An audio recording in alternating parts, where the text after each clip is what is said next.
Okay, meine Freunde, heute doppelt Content quasi, denn wir schauen uns heute erstmal an, warum wir einen Passwortmanager für Teams speziell brauchen, warum der andere Funktionalitäten einfach hat, und wir werden Teile des Codes mit KI und manuell natürlich auch reviewen, weil man immer sein Gehirn einschalten sollte, wenn man KI benutzt. Aber das ist das Thema für nachher. Also lasst mich vorne anfangen.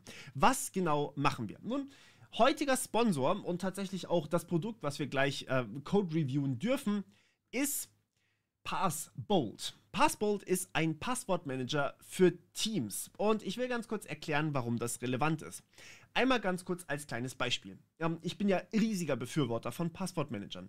Das Problem, das ein normaler Passwortmanager für mich hat, ist natürlich, wenn ich ein Passwort habe, möchte ich das speichern. Das sollte für jede Website eigentlich gemacht werden. Jede Website sollte ein 20-stelliges Passwort haben, das einzigartig ist und das wirklich alle möglichen Zeichen haben kann, also auch Sonderzeichen etc. Und dazu brauche ich überhaupt einen Passwortmanager. Manche Passwörter muss ich aber mit meinem Cutter teilen und das ist nicht selten. Datenbankpasswörter muss man eben mit seinem Team teilweise auch mal teilen. Weil, naja, mein Cutter schneidet meine Videos, aber die erlauben mir bei der Webseite zum Beispiel nicht, mich und meinen Cutter gleichzeitig einzuladen. Das funktioniert so einfach nicht. Sprich, wir bräuchten beide ein Abonnement, aber schneiden am Ende doch nur für einen Kanal und das ist ein bisschen frech. Also muss ich das Passwort teilen. Doof. Deswegen gibt es Passwortmanager für Teams, denn das Passwort im Klartext hin und her zu schicken ist alles andere als geil. Das ist noch schlimmer als das Passwort zu teilen und hier haben wir mit Passbolt eben einen Passwortmanager, der sich speziell darauf konzentriert hat. Ein Passwortmanager mit Access Control sozusagen. Ihr könnt bei den einzelnen Passwörtern einstellen, hey, schau mal, das ist für GitHub, das ist für AWS, also für die Administratorkonten zum Beispiel, das ist für AWS, das ist für Azure, das ist für in dem Fall Docker Hub und so weiter und so fort. Denn es gibt ja Unternehmensaccounts und die Administratoren für diese jeweiligen Unternehmensaccounts sollen ja genau darauf auch Zugriff haben. Und dazu haben wir eben das hier. Weil, wie gesagt, man muss das in einer Organisation halt dann doch mal für andere Leute auch freigeben. So, und hier können wir zum Beispiel sagen, is owner can read. Wir haben im Endeffekt Berechtigungen. Wir haben wirklich volle Access Control. An der Stelle schaut euch gerne mal meine Playlist zu Access Control Management an. Die kann ich hier sehr, sehr wärmstens nur empfehlen. Auf jeden Fall gibt es hier natürlich sehr, sehr viele verschiedene Möglichkeiten. Wir können das eben sehr, sehr fein granular teilen. Wir können mit Ordnern die Passwörter verwalten und Tags setzen. Wir können sichere Passwörter natürlich auch erstellen. Das Ganze läuft serverbasiert, das heißt, die Passwörter sind nicht bei uns lokal gespeichert, sondern auf einem Server, allerdings selbstverständlich verschlüsselt. Und alles, was das Passwort roh anfasst, passiert bei uns. Also so, wie es halt sein sollte. Wir können die Passwörter dann natürlich auch von überall drauf zugreifen, über eine Browser-Extension und dann eben die Passwörter natürlich auch einfügen. Und ihr könnt das selbstverständlich auch für euch zu Hause benutzen. Das ist genauso wunderbar machbar. Und selbstverständlich können wir das hier auch automatisieren. Es ist wirklich eben der Passwortmanager, der sich auf professionelle Teams spezialisiert hat. So. Und jetzt sind das natürlich alles ganz, ganz viele tolle Behauptungen, aber wir wollen mal ein bisschen genauer reingucken. Ich war übrigens Deployment, ich könnte euch jetzt natürlich auch Deployment zeigen, aber es ist so unfassbar einfach, ihr müsst nicht wirklich irgendwie was machen. Wer sich mit Docker schon mal kurz auseinandergesetzt hat, das ist alles, was ihr braucht. Kubernetes, Ubuntu, Debian, CentOS und noch einen Haufen mehr Sachen, sogar AWS ist verfügbar. Und ihr braucht halt auch einfach keine großen Bedenken haben oder gar keine Bedenken haben, weil ihr sowieso diese Serverinstanz habt und da ist alles nur verschlüsselt drauf. Der Server hat keine Ahnung, was die Passwörter sind. Aber um das herauszufinden, ob die Passwörter wirklich so sicher gespeichert werden, müssen wir uns natürlich den Code angucken. Und das habe ich heute mit euch vor. Wir haben hier das Repository oder die Organisation dahinter, also Passbolt. Und die haben sehr, sehr viele verschiedene Repos, die wir uns angucken können. Und ich will euch heute so ein bisschen reinführen, wie man so eine Code-Review überhaupt durchführt. Wir werden selbstverständlich innerhalb dieser paar wenigen Minuten keine in Detail perfekte Code-Review durchführen können, aber ich will euch zeigen, wie man rangehen kann an diese ganze Thematik, weil ihr das im Beruf auch immer wieder braucht. Also ihr müsst euren eigenen Code reviewen, aber ihr müsst auch Code von anderen reviewen. Ihr müsst euch in Repositories oder eben in Projekte einarbeiten, die, naja, vielleicht euch ein bisschen unbekannt sind. Und ihr müsst euch dann eben auch zurechtfinden können. Das machen wir heute. So, also zunächst einmal, wir haben die Passbolt API. Wir sehen hier übrigens unter, also Overview ist selbstverständlich erstmal die Overview, wer alles dazugehört und wer das ganze Ding unterstützt. Übrigens, Passbolt ist selbstverständlich komplett kostenlos. Wie gesagt, ist ja Open Source. Das Einzige, wo es was kostet, ist, wenn ihr das Ganze hosten lasst für euch. Das heißt, wenn im Endeffekt Passbolt sich um die Administration und die Verwaltung kümmert und dann auch tatsächlich das Ganze selbst auf einen Server packt, weil die haben ja dann auch Kosten dafür. Also, wenn ihr das bei euch machen wollt, gönnt euch die Community-Version, die ist komplett free. Und wenn ihr es eben gehostet haben wollt, dann gönnt euch das hier. Okay, also, was genau wollen wir machen? Wir wollen uns erstmal zurechtfinden, was zur Hölle denn 62 Repositories hier zu tun haben. Die API ist im Endeffekt der Serverteil. Das heißt, das, was auf dem Server dann am Ende läuft, wo die Passwörter gespeichert sind und wo der Zugriff verwaltet wird. Das heißt, wir wissen am Ende, okay, hier werden die ganzen Passwörter gespeichert und so werden sie allen anderen zur Verfügung gestellt. Passbolt Docker hingegen ist die Passbolt Community Edition, die über Docker gehostet wird. Das heißt, hier haben wir hauptsächlich den Docker Workflow drin, um eben möglichst mit wenig Aufwand das Ganze eben hosten zu können. Dann gibt es selbstverständlich die Browser-Extension. Das ist das Ding, was ihr in eurem Browser, also in Chrome oder Firefox oder wo auch immer, steht ja auch hinten dran übrigens Firefox und Chrome, wo ihr das installieren könnt. Das heißt, ihr installiert das als Browser-Extension, ihr wisst, welcher Code da läuft, weil er ist ja Open Source, und anschließend habt ihr Zugriff auf eure Passbolt-Passwörter überall und die werden halt auch automatisch eingefügt. Okay, hier ein kleines Schaubild, das ich jetzt im Nachhinein für euch aufnehme, damit es ein bisschen besser erklärt ist. Und zwar, was wir normalerweise hier bei so einer Anwendung haben. Und ja, für eine Code-Review müssen wir die Anwendung erstmal verstehen. Da wird euch wahrscheinlich auch ChatGPT nur bedingt helfen können. Was wir hier erstmal brauchen, ist natürlich, wir müssen verstehen, wie die Dinger miteinander interagieren. Hier zur Vereinfachung die Browser-Extension, die CLI, also das Command-Line-Interface, und hier drüben die API. Jetzt ist das ein Passwortmanager. Das heißt, was wir machen, ist, wir wollen dieses Passwort hier speichern. Serverseitig, damit wir von überall drauf zugreifen können, aber gleichzeitig eben so, dass nichts passieren kann. Und deswegen wird das Ding verschlüsselt. Das heißt, wenn ich hier zum Beispiel das Passwort Password eingebe, dann wird das verschlüsselt und auf dem Server als komplettes Gibberish gespeichert. Es ist tatsächlich übrigens bewiesen, dass wenn man das richtig verschlüsselt, dass man dann gar keine Chance mehr hat, dieses Passwort zu recovern. So, jetzt haben wir aber hier eine ganz spezielle Anforderung. Und zwar, wir haben einen Passwortmanager für Teams. Wie kann ich also hier ein Passwort speichern für ein anderes Teammitglied? Ohne dass übrigens der Server irgendwas irgendwann weiß. Der darf ja auch das Passwort nicht kennen. Ich kann jetzt nicht einfach das Passwort für mein Passwort auf dem Passwortmanager laden. Das wäre genauso Käse. Was wir also machen, ist ein bisschen asymmetrische Kryptographie. Und übrigens, das Thema wird am Sonntag auch noch mal ein bisschen detaillierter kommen, aber in einem ganz anderen Kontext. Also ich freue mich auf jeden Fall schon darauf. Ihr solltet definitiv ein Abo dalassen an der Stelle. Gut, was wir jetzt hier bekommen, ist tatsächlich die Möglichkeit, ja einfach hier diese Schlüssel, die öffentlichen Schlüssel auf den Server zu laden, während die privaten Schlüssel von Alice und Bob ganz einfach privat gehalten werden. Ja, die privaten Schlüssel sind in ihren Clients, während die öffentlichen Schlüssel einfach überall sind. Und dadurch kann ich jetzt hier einfach sagen, okay, wir laden, also ist egal, wie viele Leute da kommen, ne? Stellt euch vor, dass hier noch 100 weitere kommen, deswegen ist es hier auch abgeschnitten, Absicht übrigens. Stellt euch einfach vor, dass wir hier jeden einzelnen Benutzer, der hier drauf ist, der lädt einfach seinen öffentlichen Schlüssel da hoch. Wir laden uns den öffentlichen Schlüssel runter und jedem, den wir Zugriff geben wollen, auch uns selber übrigens, mit dessen öffentlichem Schlüssel verschlüsseln wir das Passwort hier für die Datenbank. Und in der Datenbank wird es dann einfach gespeichert. Und jeder, der einen privaten Schlüssel hat, kann sich das Passwort eben runterladen und dann bei sich benutzen. Das ist eigentlich ein bisschen das, was ein Messenger tut, wenn man es mal genau nimmt. Nur eben mit besserer Verwaltung und natürlich persistenterem Inhalt. Aber ja, jetzt wo wir das haben, wissen wir, wie diese Sachen miteinander interagieren. Und wir haben schon eine kleine Vorahnung, dass irgendwas mit asymmetrischer Krypto passiert.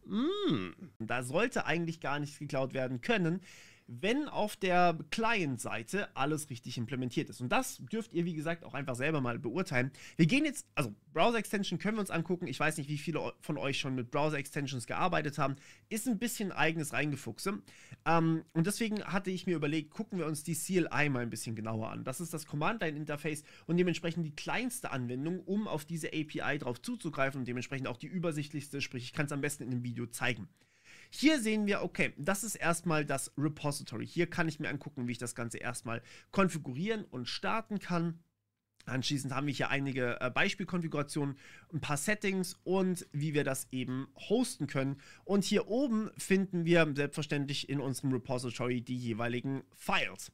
Das heißt, wir haben hier einmal die Out, die Authentifikation, JavaScript, die Find und so weiter und so fort. Und hier oben haben wir die App. So, und hier wird es jetzt ein bisschen komplexer, denn hier haben wir Config, Controller, Lib, Lokale, Models, Temp und Views. So, allein von dieser Ordnerstruktur können wir schon ein bisschen davon ausgehen, dass wir hier mit einem Model View Controller arbeiten. Wir haben Model, wir haben View und wir haben Controller und das MVC-Konzept ist hier offensichtlich erfüllt. Aber Lib ist dann natürlich noch interessant, Config ist interessant, Temp. Was ist da drin? Naja, es ist halt empty. Es ist einfach nur ein Verzeichnis, weil das wahrscheinlich im Laufe des Codes einfach verwendet wird. Das heißt, Temp interessiert uns gar nicht. Lib ist wiederum was eher einfach für wir nutzen irgendwelche anderen Libraries und binden die bei uns ein ist. Das heißt, hier liegt fremder Code, der eigentlich mit Passport nichts zu tun hat, der Open Source ist. In Lokale liegen normalerweise eben die Sprachen. In dem Fall ist das nur Englisch und Französisch. Das heißt, wir können uns hier die einzelnen Strings angucken, die halt hier nicht wirklich vorhanden sind, weil sie scheinbar noch am Auslagern sind und das noch nicht implementiert haben vollständig. Und unter Config haben wir normalerweise einfach eine Konfiguration, die wir eben anpassen können. Okay, jetzt ist das natürlich erstmal alles, was wir brauchen. Aber übrigens, was man hier auch schon sehen kann, MFA wird auch supported, wollte ich nur mal kurz anmerken. Aber genau, jetzt wissen wir, worauf wir uns konzentrieren können. Und zwar auf die Model View Controller Architektur. Und das ist auch genau das, wo die ganzen Commits natürlich drin sind. Und wo im Endeffekt der ganz wichtige Code drin ist. Die Views. Mal ganz kurz gesagt, beziehungsweise ganz kurz vielleicht Model View Controller. Ich fand den Namen leider immer ein bisschen schwierig gewählt, muss ich zugeben. Denn beim Model View Controller ist eigentlich das, was der Benutzer steuert, der Controller.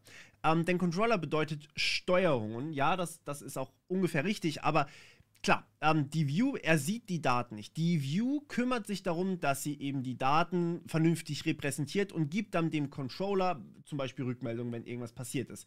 Das Model wiederum enthält die sogenannte Geschäftslogik, zumindest meistens, und kümmert sich darum, dass Daten vernünftig gespeichert werden, zum Beispiel in Datenbanken, dass sie verarbeitet werden, etc. Und der Controller ist einfach nur da, um Interaktionen entgegenzunehmen, die auszuwerten, also Benutzerinteraktionen, und die dann auszuwerten und die mit diesen Interaktionen dann irgendwas anzupassen. Das heißt, der Controller ist für uns wahrscheinlich in einer Review, was die Security angeht, relativ uninteressant. Genauso wie die View ist eigentlich auch relativ uninteressant.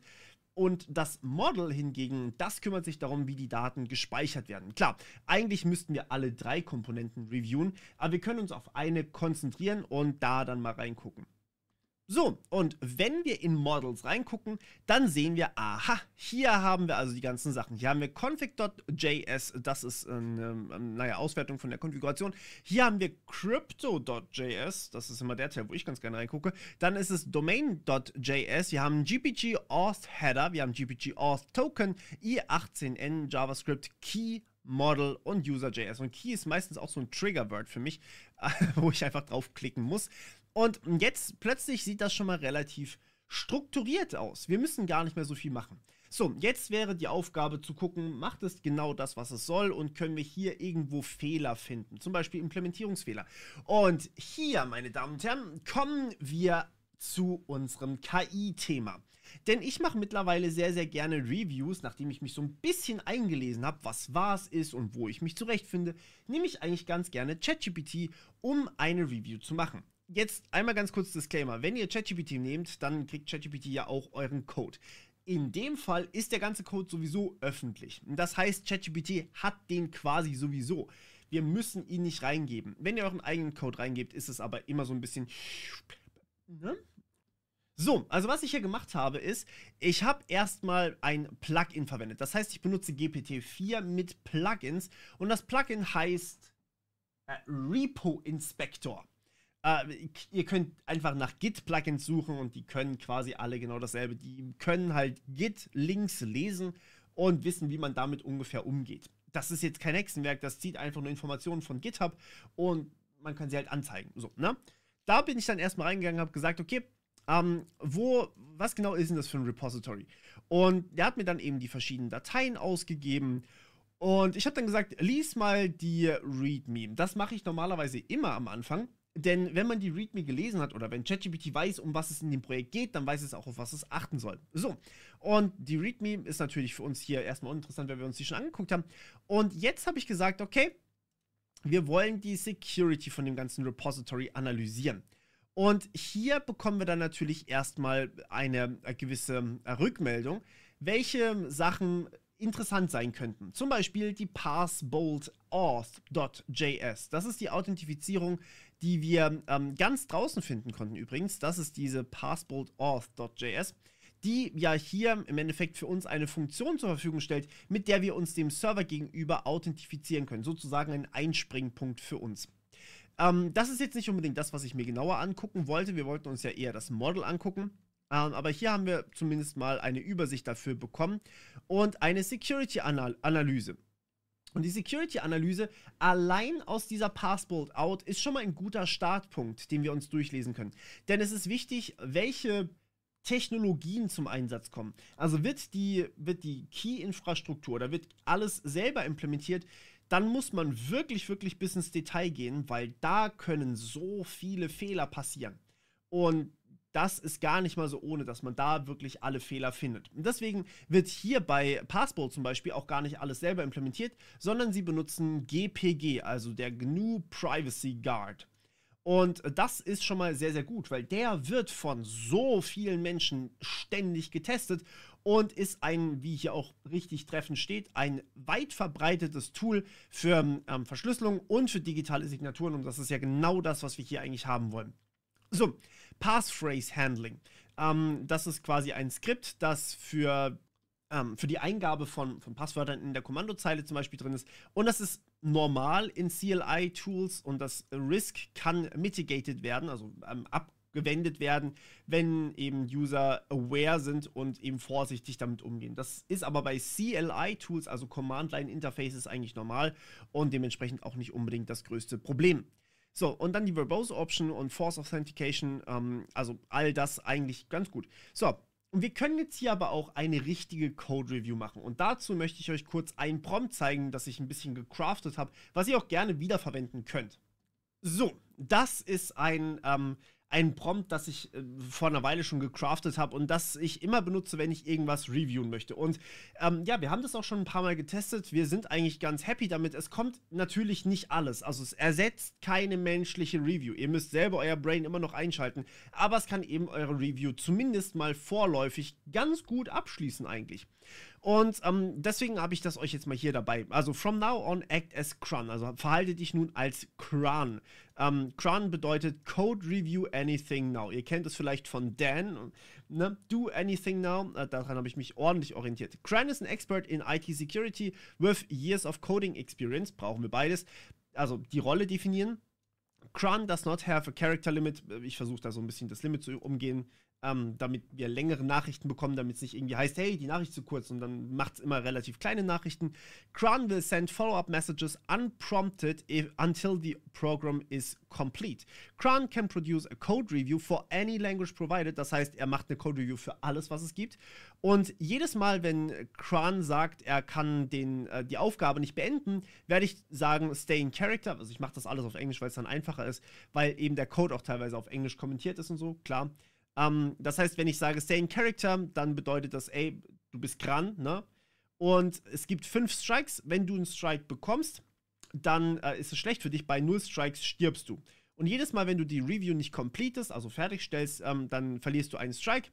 Und genau, sein Motto ist I love Code Reviews. as cran, also das heißt, als Cran mach bitte zuerst mal sicher oder stell sicher, dass du genau die Review produzierst, die wir von dir wollen. Sprich nicht, dass du irgendwelche komischen Sachen reviewst, sondern, oder irgendwie den Code-Stil oder sowas reviewst, sondern wirklich das reviewst, worauf wir einen Fokus legen. Falls irgendwas unklar ist, ich sage immer wieder zu ChatGPT, bitte stell mir Fragen. Und das ist genau das, was ich hier gemacht habe, um eben ein möglichst gutes Ergebnis zu bekommen. Dann sagen wir, jedes Mal, wenn du was schreibst, muss vorne dran stehen Cran Doppelpunkt. Warum machen wir das? Weil wir wollen sehen, wenn Cran plötzlich nicht mehr als Cran agiert, weil irgendwann eben dieses Limit erreicht ist, dass wir quasi out of scope gehen, dass wir zu viele Tokens haben und Cran vergisst, dass es Cran war. Dementsprechend sagen wir, vorne dran muss immer Cran Doppelpunkt stehen. Wenn Cran Doppelpunkt nicht mehr da steht, dann haben wir es vergessen, was das, oder dann hat ChatGPT quasi vergessen, was Cran eigentlich ist. So, deswegen sagen wir das vorne dran. Und ja, mach mal bitte hier, jedes Mal, wenn du einen Code oder irgendwas produzierst, was davor da war, dann kriegst du einen Strike. Und jetzt, los geht's mit Fragen zu genau dieser einen Datei. Und ich möchte jetzt crypto.js reviewen. So, los geht's. Ihr könnt übrigens, falls ihr das Ganze nicht online habt, könnt ihr selbstverständlich auch den Code Explorer benutzen, den Code Interpreter benutzen, Entschuldigung.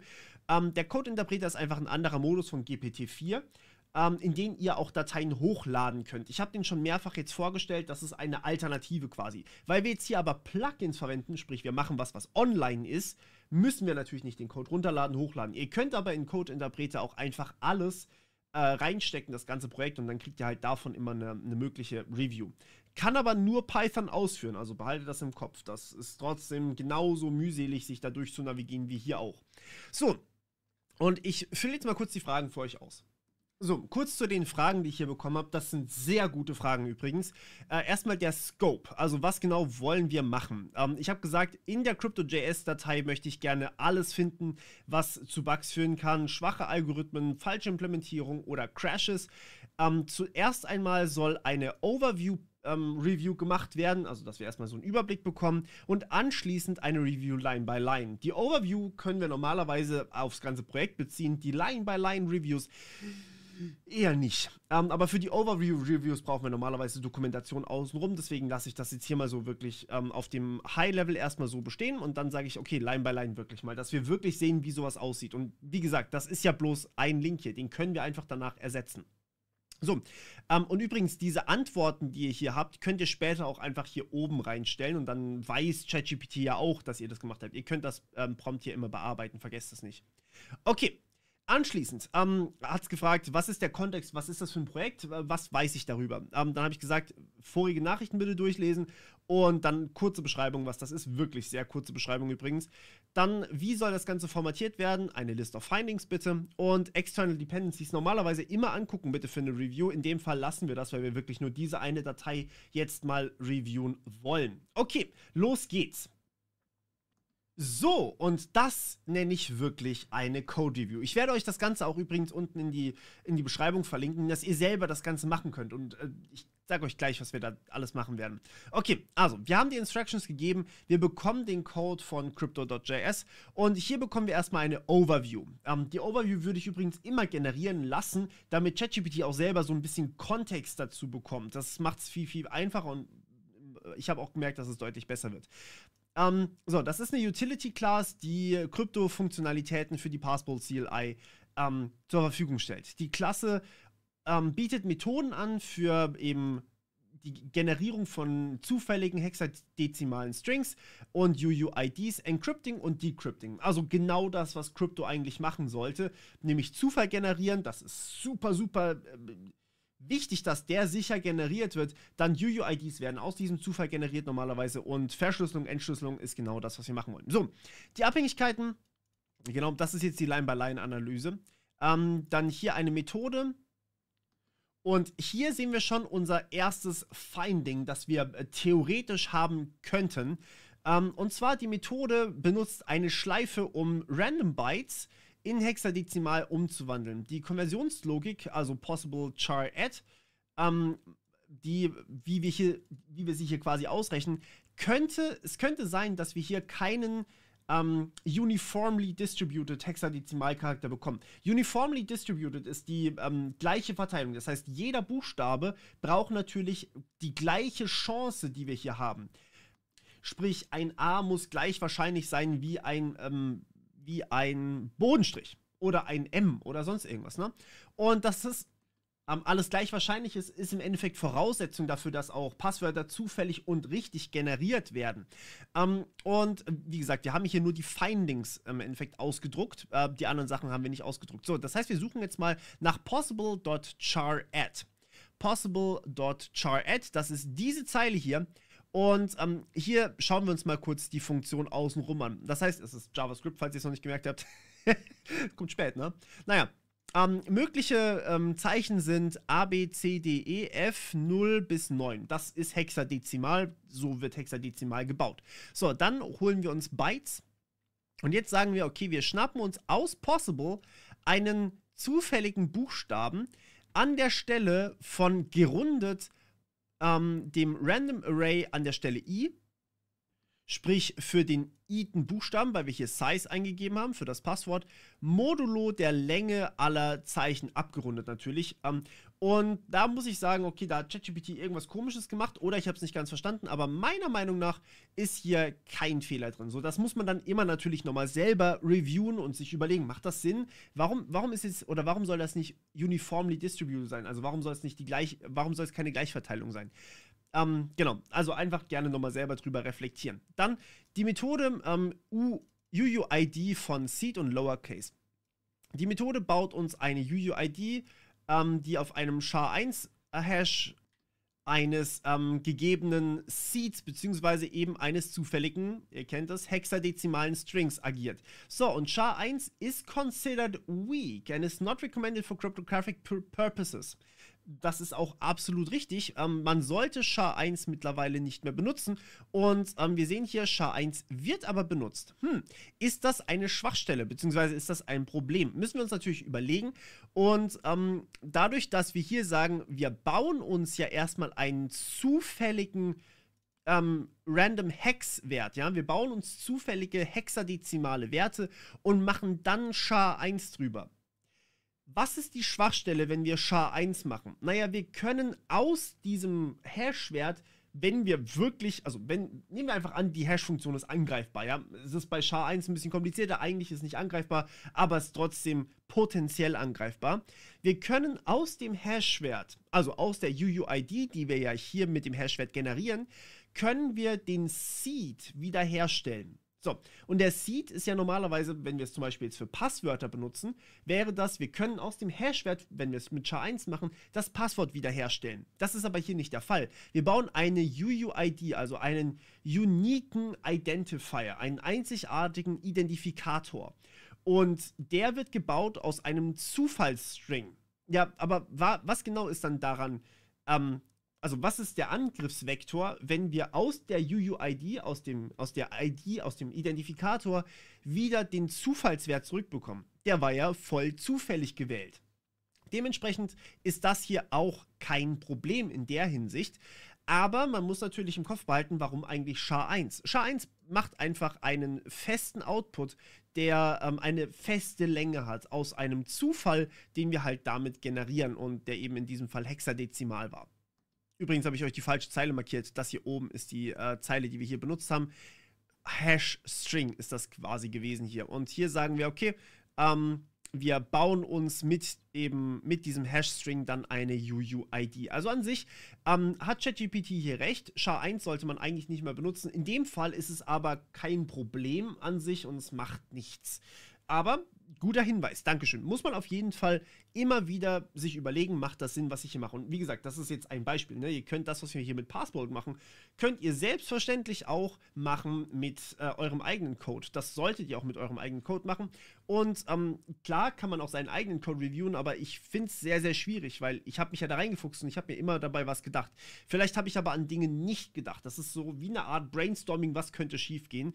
Und dazu finde ich ChatGPT mega gut. So, dann hier, Encrypt. Die Methode benutzt GPT-Public-Schlüssel, um einen Schlüssel, beziehungsweise um eine Nachricht zu verschlüsseln.